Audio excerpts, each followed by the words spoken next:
So Yeah. we saw this movie at an AMC, and I think AMC might be better than Cinemark. What do you say, Laserbeam? Ooh, this is this. I Y'all know want them to both. start like this? This shit is gang wars in this bitch. It's all good. They're all the same. They're about the Yeah, same. they're pretty much all the same. But yeah, Yeah. I I was just mean, upset because we drove all the way to Connecticut for an AMC Thrills and Chills. I became a Stubbs member just to go get some special swag that they were giving out, and they didn't have the swag. So I was very upset about that That is whack because they were sauce. exactly they were it like, runs out. yeah, exactly. They were like, the fine print is like while supplies limited, and I was like, they said through Thursday through Sunday, and I went on Friday, and they were like, oh yeah, we ran out this Thursday. afternoon. I was like, in a day and a half, I was just like, that's crazy, man.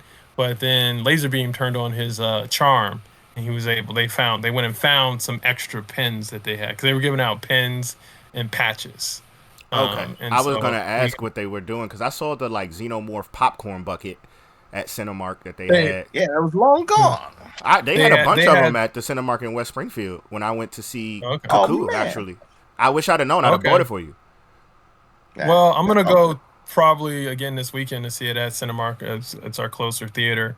Because they were out of the popcorn. Because each company has different kinds of popcorn buckets. Is the Yeah, thing. I the Some one. have the xenomorph head. Some have like the face hugger on the side of the bucket and stuff. And I was trying to collect both of them, but they were out of the one at AMC that way because AMC has one, Regal has one, and Cinemark has one. So there's like you can collect all three. There's three different kinds and stuff like I that. haven't So even seen the third one, but the xenomorph. I'm sorry, the face hugger on the canister thing. That one I haven't seen. It was the xenomorph head that they had. Man, that's. oh I okay. wish I'd have known. I would have totally copped it for you.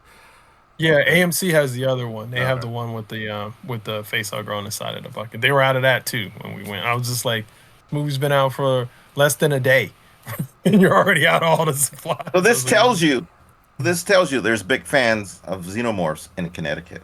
Now we know. yeah. Yeah. Now we Well, know. to be Yeah. fair, the one with the face hugger on the side is way cooler than the xenomorph head one. So I'll be honest. Maybe. There The you go. xenomorph head one doesn't light up. The one with the face hugger lights up. Oh, Whoa. really? Yeah, yeah. It Okay, like I didn't glows know that. green if you hit a button on it, which is super cool. Yeah. That is super cool. All right, well, I'm gonna have to try and hunt that down. We'll see. Maybe I'll try find another theater or something like that. But yeah, Woo! so like that was like our movie going experience to go see it. It was like to go in, AMC thrills and chills. Don't believe the hype of the All right. thrills and the chills. All right, and we'll talk about what the experience in the actual theater was like too during the episode because I want to know what this 4D was like. But it's been a long time coming, and we are very very happy to be back with you again here. It's the Begin Podcast. It's your boy Catalyst. We in here talking about Alien Romulus, and I got the portion of the crew with me. To my right on the screen, probably the left on your side. What's up, man? Yo, what's good? It's your boy Double Black coming back at you. Good to be back in the building. Good to be back talking nerdy and black nerdy stuff. I missed you guys. I missed the crew. I missed doing this. Yeah, we're forming like Voltron, so we got three of the parts, and when we're gonna get the whole crew together soon. But yeah, I'm happy to dive in and chop it up. Yes, yes. And then after him, I got. Laser beam. We're like the Captain Hook of Voltron. We got most of the parts, but not all of them. Give me that Peter Pan. Here's another thing. Uh, those aliens is crazy, and you gotta kill them. Don't be talking to them.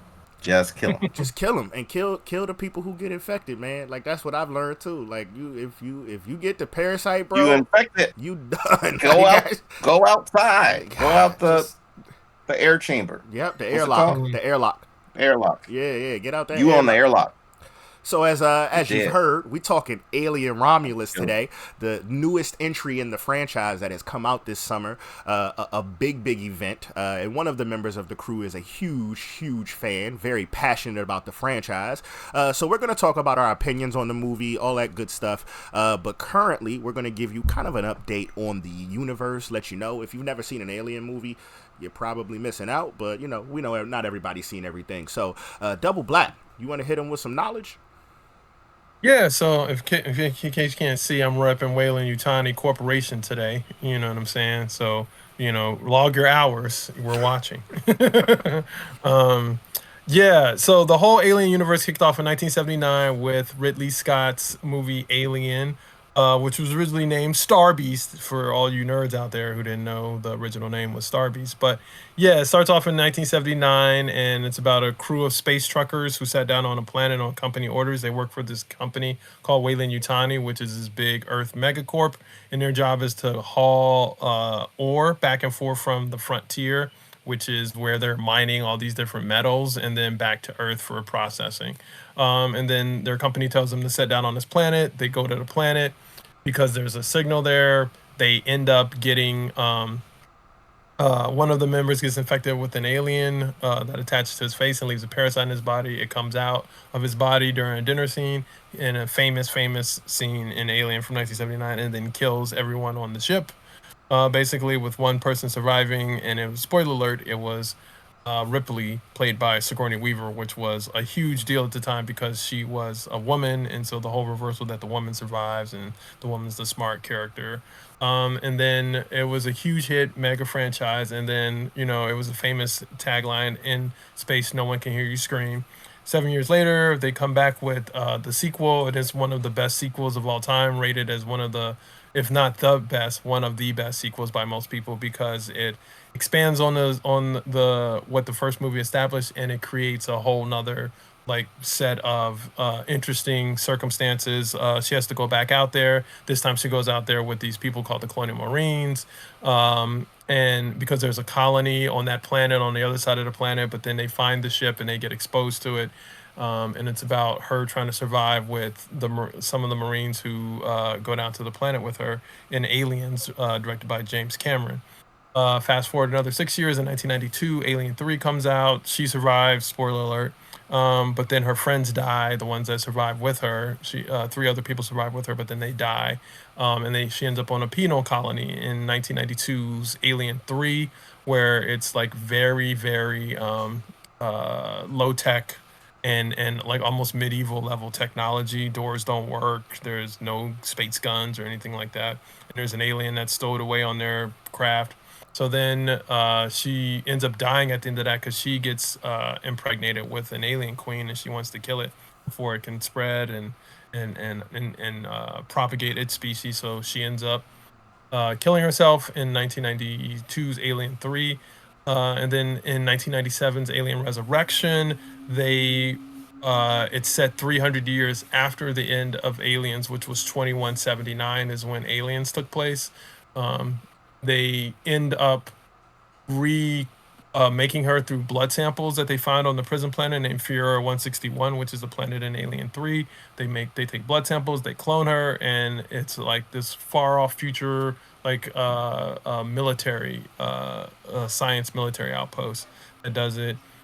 As you guessed, chaos ensues. The aliens get loose. They kill a bunch of people.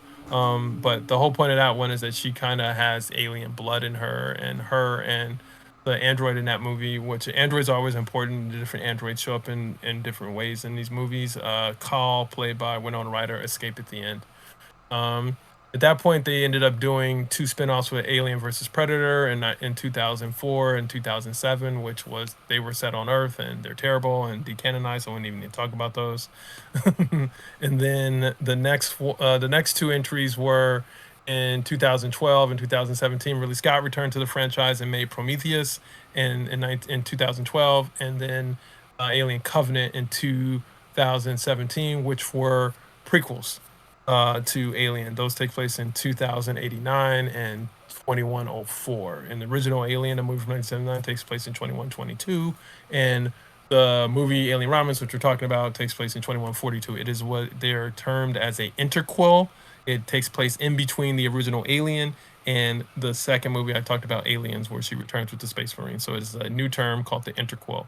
And so it's in between because there's 57 years between the original Alien in canon in between the original Alien and Aliens. And so this movie takes place 20 years after Alien in 2142, but 32 years or 37 years before Aliens that take place in 2179.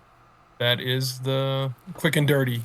uh, in canon universe of Alien. I mean, I don't know how dirty that was. That was quick and smooth, man. That was factual. That was punctual. I ain't even know some of that stuff. Ironically enough, my first Alien movie was Alien Resurrection.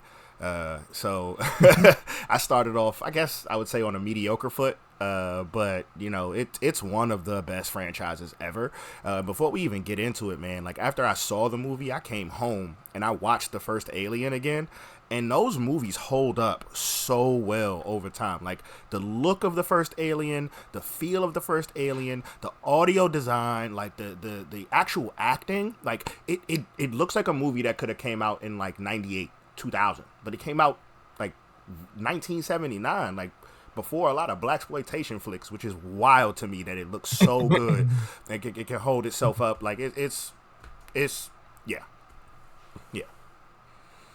So, I guess let's kick it off. How do we feel about Alien Romulus? We're trying to uh, keep it spoiler light up in here. Spoiler light. yeah. Great call. You know, it's probably going to be a couple of spoilers. There's no way we can talk about the movie without telling you something you haven't seen yet. So be aware. Minor spoiler alert, but we're not going to do a synopsis. We're not going to go into any heavy details or deep stuff. We're just going to talk about how we felt about the movie. Yeah. Uh, yeah, I mean, I'll kick it off. I really, really enjoyed it. Like to piggyback off what you were just saying, I am like obviously a big fan of the franchise. Like, Aliens, the second one is my like favorite movie of all time. Like, it's number one. Anytime anyone asks me what's my favorite movie, I always say Jim Cameron Aliens from 1986. It's a perfect movie for me. In so many ways, and I feel like this is a worthy successor, interquel, prequel movie to that. I really like Alien, the first one. Alien is really, really good. It is a great horror movie. Like you said, it still holds up. I saw it 5 years ago when they did the 40th anniversary. This is the 45th year. In April of this year, they did a 45-year release. But 5 years ago, they did a 40-year release, and I saw that in theaters with my girlfriend at the time, and she was like, "Wow, this movie came out like 40 years ago, and it still looks really good and works." It's just the people who were making it, Ridley Scott, his whole crew at the time, they were top of their game. H.R. Geiger, the guy who did the original creature design and stuff, is like amazing and so good. And Dan And O'Bannon. this Dan O'Bannon, the guy who wrote the story and created the characters and stuff, and all the people who worked on the story and stuff. I would say that the guy who directed this movie, Fede Alvarez, shout out to him. He directed.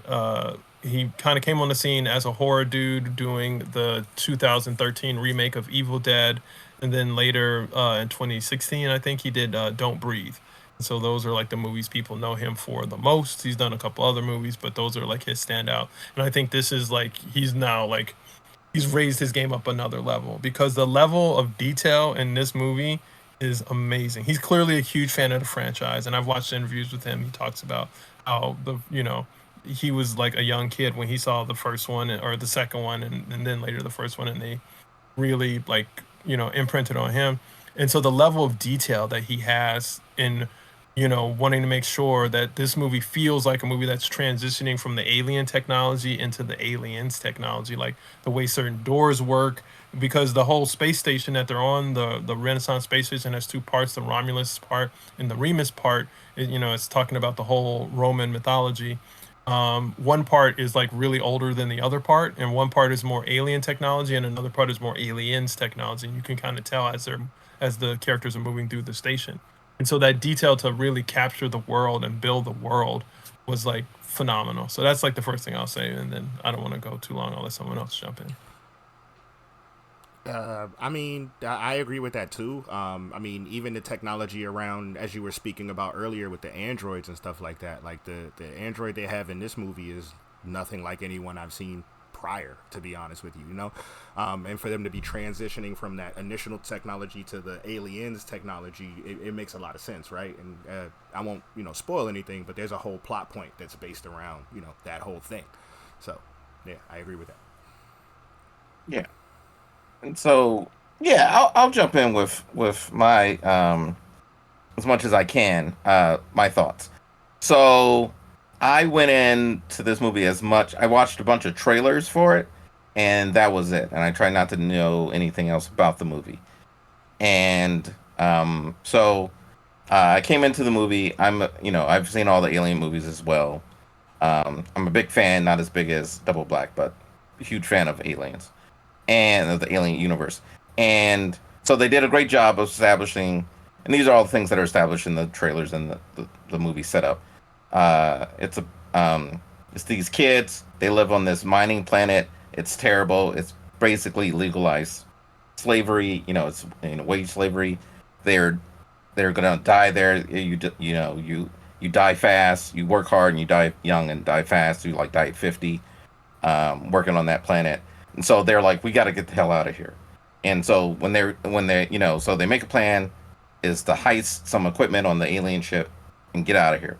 And so for me, um, and so the whole thing is based around the characters and then dealing with all the world building that Double Black's talking about, the details. It's really those two things. It's like care about these characters to make you invest in them, and then this fantastic world building that he's definitely done. And so I would say the world building is top notch, premium, fantastic setting, and all the other technical aspects, camera, cinematography, editing, everything is great. Graphics, visuals, great. Sound, great. So the characters, for me, one character is outstanding. And I'll just say it. He's the android character.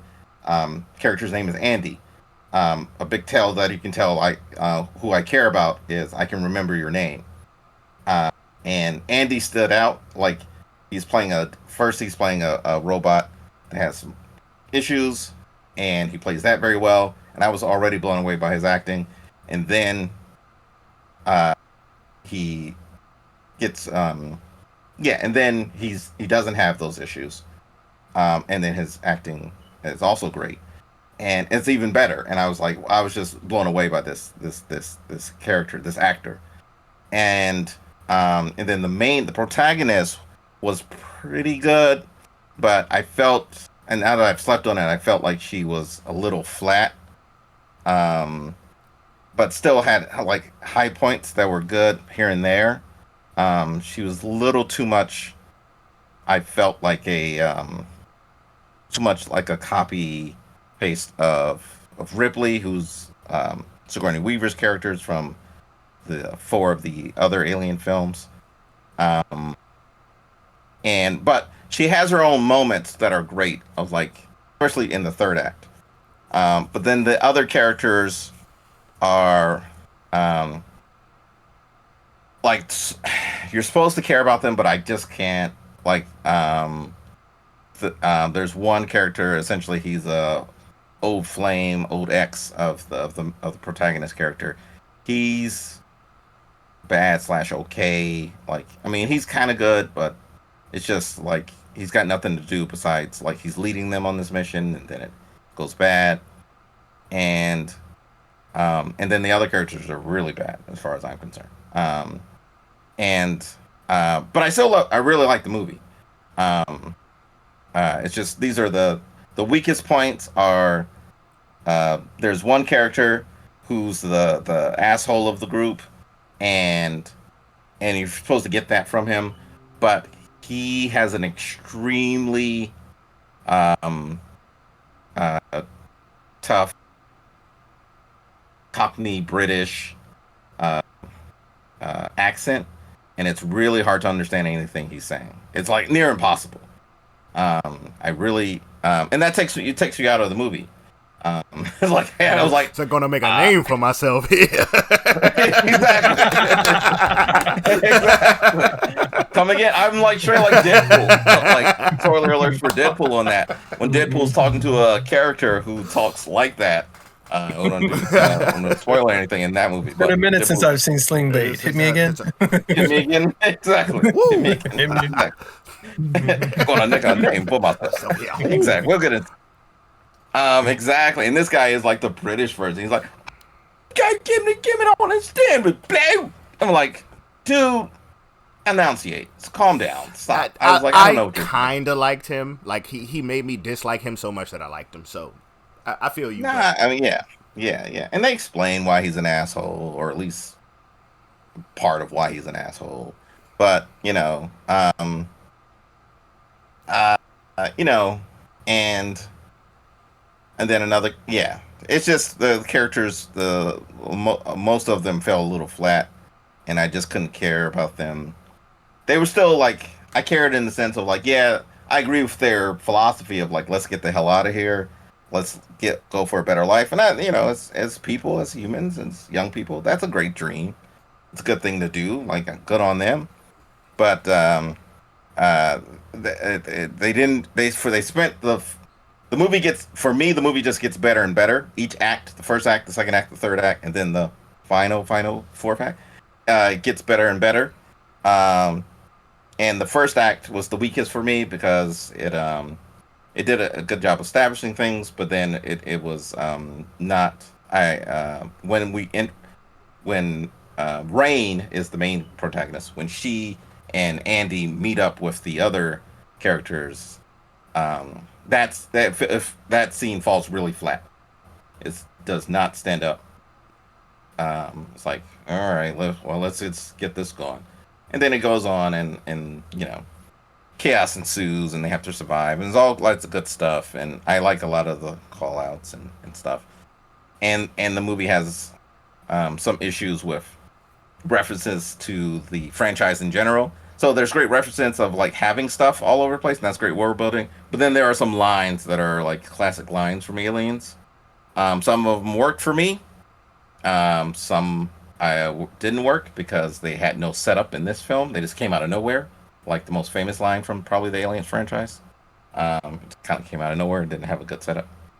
So if they had set it up, and they had a potential because there's a thing that Andy, I'll just say to you guys that Andy and Rain do. That is like the very first thing they established. It's a constant thing. That's a little in between thing between them that they always do.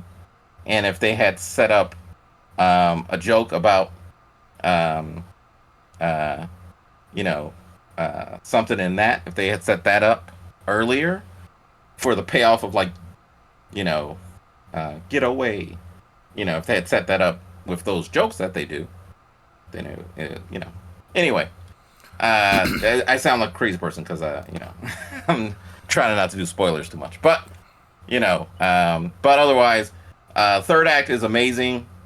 It is top tier. A lot of great stuff that I'd never seen before. It is where Rain redeems herself, becomes a good character, and I'm totally invested in her survival at that from that point because she makes a lot of great choices, does a lot of cool and unique and great things I've never seen in sci-fi, let alone an aliens film franchise before, and really great stuff. And there's a tunnel that they have to go down. From that point on, the movie for me is on. It is popping at high levels. I got at the edge of my seat when that happened. When Laserbeam moves to the edge of his seat, that means like in fully engaged. Like I'm like Captain Picard, make it so. Let's go. So yeah, that's for me. And then like we'll I'll let you go, Catalyst, because I yeah yeah, I'll actually give an opinion at this point because I've just been kind of, either agreeing or refuting what you guys say. So, one of yeah the big yeah things for me with this movie is, if you've listened to the Begin podcast, I'm a huge horror movie fan, right? And what right makes Alien so cool to me is it straddles the line of action movie and horror movie so right well. Like, you can't tell the difference. And I feel like Romulus did that to a T, right? Like right. it's you can't tell the difference, right? It's an action horror movie. It ain't no thriller. It's an action horror movie. Like, and that's how I feel about the film. And you have to really Yeah. work towards that to do that accurately, right? Mhm. So what I'll say is, I'm glad Laserbeam brought up the whole Andy thing, because he was quite a polarizing character for me. Like, I was in love with him. I love what he did, but at the same time, I was just like, there's a couple of things that don't like just don't sit well with me. And honestly, I'm gonna let Oh, people see the man. movie before I bring them up, because Okay. after watching the entire film, and actually hearing Laserbeam say what he said, I don't necessarily feel that way. But there was a lot, with him being, one of the only minority characters, and like just Yeah. some stuff like that, But to be honest, him being the most important character in the long run, kind of Yeah. redeems that for me. So, Andy was the best and the most confusing portion of the film for me. But Hmm. he made it. Like, if he wasn't in the movie, it would not be a great film. And I agree with that portion. With that being said, the other characters, to me, they all played an integral part. And it's tough to kind of say how I feel and why I feel that way about the characters without spoiling things. Well, But yeah. yeah. But one of the other things Laserbeam said that also stands out for me is them explaining, why the asshole character is such an asshole character. Like, that's little stuff to me that you don't have to do in a 2 hour and 2 minute long film, right? But they choose to do that to explain and like fill the gaps in and do the little things with the movie. And that's the kind of stuff that stands out to me. Before we started recording, I was even telling, Double Black and Laserbeam, how they even get down on the like scientific level of things we have figured out as human society, and they explain those things in the film, like throughout the entire thing. And to me, that like is huge, right? Like, there's a whole sequence where gravity is explained in like a huge portion of what they need to factor in to get away from what they're getting away from. Like, most movies wouldn't even like expect you as a viewer to even know that that's a thing. You know what I'm saying? So like, that's the little stuff that like it just stood out to me. Like, that stuff was phenomenal, right? Um, uh, the technology portion of it too. Like, I did notice that there was like a transition between technology generations and stuff like that. Like, that stuff is great as well. One of the big things that I loved about the entire movie, to be honest with you, is that the villain changes in every act. Like, the person who's the bad guy is different in every act, and I love that. There's almost always like multiple things that are threatening the crew and your protagonist, right? But there's always one central focus of who you gotta fucking deal with at a certain point. And what stood out for me was the other android that they find that ends up like dictating things and like trying to manipulate the situation. That dude, that was a standout performance for me. I like that a lot. And so I can't go into it too much without, you know, Right. spoiling more Yeah. than I already have. But I was in my head. I'm like, I didn't even want to mention that dude yeah, because I'm like, but like yeah, he was a big part of my Yeah. enjoyment of the film, yeah. right? Yes. It's okay. It's okay to say there's a second android, Yes. and he's doing stuff. He's doing You stuff. know. I'm not telling you nothing he doing, but the stuff he's doing is very entertaining. So Yeah. I enjoyed that guy a lot. But uh, the movie as a whole, the entire like composition, like it's a piece of art. I feel like, you know what I'm saying. Like, there's so many things. Yeah. The world Yeah. building stands out, like you guys said. Like, I'll be honest, I disagree with the first act being the worst act. Like, it was one of my favorite acts, especially as someone who doesn't have as much of a background in the Alien universe, right? Like, this set up things that I wasn't aware of necessarily, in all of the Alien movies. You know what I'm saying? I was young when I watched them. Like, I didn't, pull a lot of those things away. So I really like the first act. I can agree with that one scene you're referring to being somewhat flat, but even there, like, it was pushing the plot, man. Like, it was letting you know like what the reason was for this entire situation even happening, right? Like, that sequence doesn't happen, we don't really have a movie. I'll be honest with you. Or you could do it a different way, and I get that too. But I think the first act was big, but I will agree with both of the fellas. The third act is by far standout. By far standout. I had some minor gripes, and I can't explain them right now. With the last, the culmination of the movie, like the last 5-10 minutes of it. But it was because the beginning of the movie, like all of the stuff that they had done leading up to that was so accurate, so factual, so scientifically based that I just didn't believe that they would have something so off the wall for the last 10 minutes, right? So this was, to quote Double Black, movie of the summer, for sure. But y'all should go see Nice. Borderlands for $6 on a Tuesday. That's You should definitely Right. do it. Well, we're definitely going to get into the Borderlands on the next episode. So stay tuned. Come back. We're going to talk. We're going to chop it up on Borderlands because I have to see it now because I really respect Catalyst's It's bad. opinions, It's and so bad. It's especially bad. Catalyst is all video saying the games. movie is bad, but it is not the worst. And that is It's what they're not the trying to worst. say about this film is it's the worst. So It's not the worst. It's bad exactly. though. So y'all Okay. go All right. check Well, that thing out. We pretty much just wanted to let you guys, see our faces, hear our voices again. We love this podcasting thing. It's just been a little tough for us, but we're gonna get into the review process at this point. We only got a Yeah, few let's minutes review them. left for you.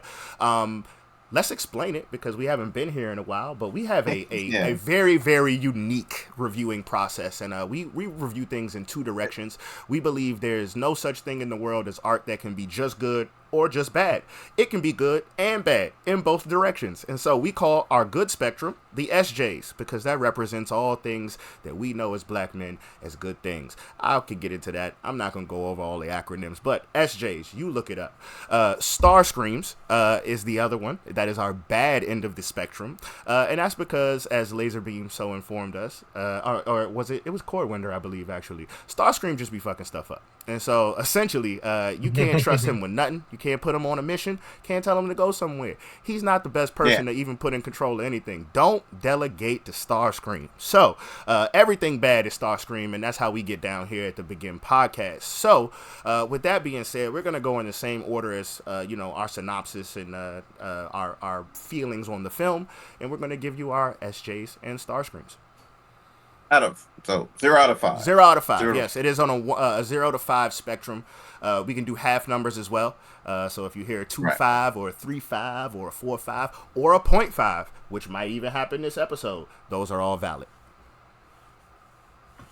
What you got, Double Black? okay. So yeah, I'll start it off. There's a couple things I want to hit on first, because I didn't get to talk about it earlier. But yeah, you guys were talking about the acting and the actors, and the guy who plays Andy, the android. His name is David Johnson, and if you liked him in this, you should definitely. I've seen him before in this show on Max called Industry, which is about the finance world and high-end finance and stuff like that. And season 3 is coming back, and I've watched season 1 and 2. He's phenomenal, especially in season 1. He kind of makes the show in season 1 and a lot. He's the heart and soul, in my opinion, of the show in a lot of ways.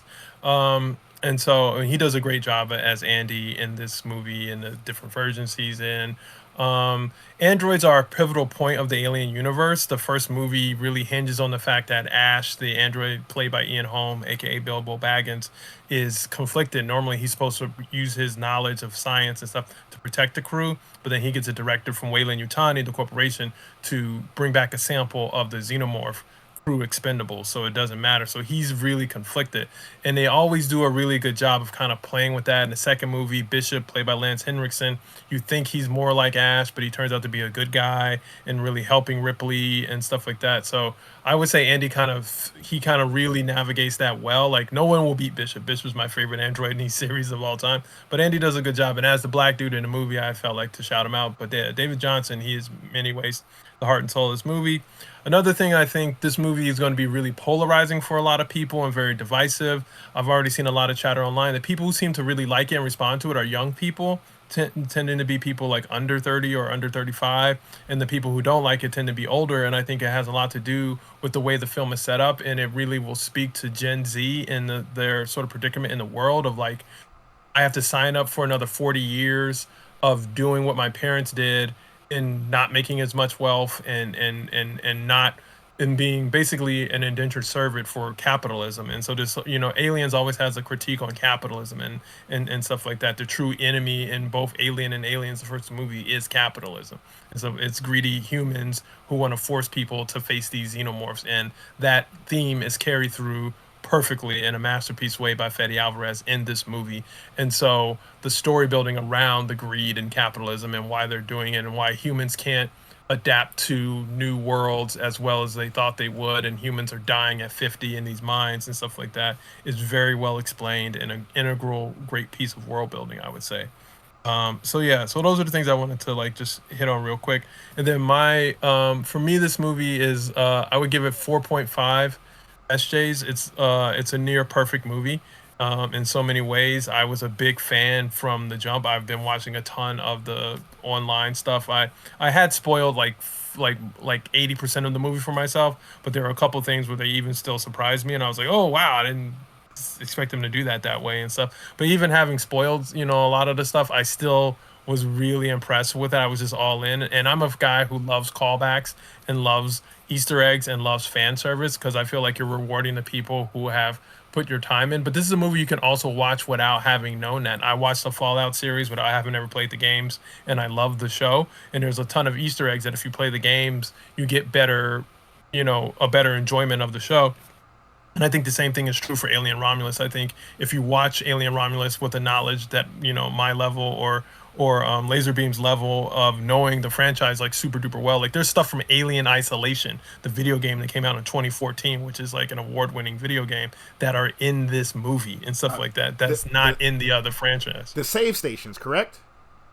They The had save the stations, save yes, stations. They yes, had. I've they noticed had to that. save I the save stations, bro. yep, Yes, it was fire. I said it. the save stations and The the little electric cattle prod, the little cattle prod things. Those were originally introduced in Alien, but they refined them as a main weapon in Alien Isolation, and they brought them back in the exact same way. Yep. Like the attention to detail is just all. But you don't need to know that to enjoy the film. But and I haven't even played Alien Isolation, but like just I think you can enjoy the film, but I think as a you'll enjoy it more. I think young people will enjoy it more because it speaks to their sort of lot in life, having gone through two huge economic collapses in the last 15 years before some of them are even 30 years old and stuff like that, and having to like face capitalism head on as we are all doing in late stage capitalism.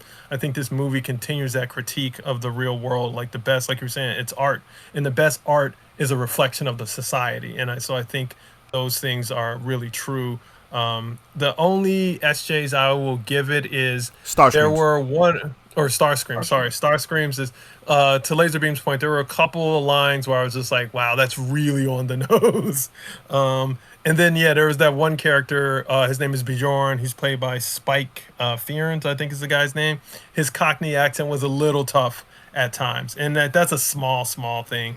But in general, I felt like it wasn't like Aliens or Predator where I really fell in love and like I know the names of the character. I know Hudson, I know Hicks, I know Vasquez, I know Blaine, I know Mac from all these other movies and stuff like that. But they were like right underneath there. I liked Navarro, the played by Eileen Wu. I thought she was a really good pilot, and then played a really good turn of someone who got scared when stuff actually started going bad. So everyone was like good at their job, but this is like an extraordinary set of circumstances for people who are miners and mine hauler pilots and stuff like that. So, um, so there were a couple things where I was just like, I would have done that differently and stuff like that. But in general, I would only give it like one star screen. It's like a near perfect movie. It's really close for me. Yeah. All right, I'm coming in hot. Okay. About to Meow. hit some rings. Okay, I'm gonna hit those ring. I'm gonna hit those planetary rings. I don't know what that. I don't know. That's a reference to. Could be anything. Okay, so yeah, basically, I think the film did an amazing job, like you said, with a lot of things, and just the things that didn't do well really hit me. But overall, yeah. So basically, my last thing I'll say before I give my scores is if you want to talk about this movie is sci-fi, action, and horror. So it's action and horror with a sci-fi element to both things. And I think it did the action and the sci-fi like really well. I thought the horror was very good, but it fell flat in the sense of it does have. So like my favorite horror films of all time are The Thing, John Carpenter's The Thing, Night of the Living Dead, and uh, Cabin in the Woods. And in those films, um, the characters either don't know what's happening, or once they do, they respond as best as anyone can in that situation. And I think that this movie is close with that, but it does have some people who respond a little too dumb. And I don't accept that, like, it's a horror movie. They got to do stupid stuff. That's not a thing. That's not how humans operate.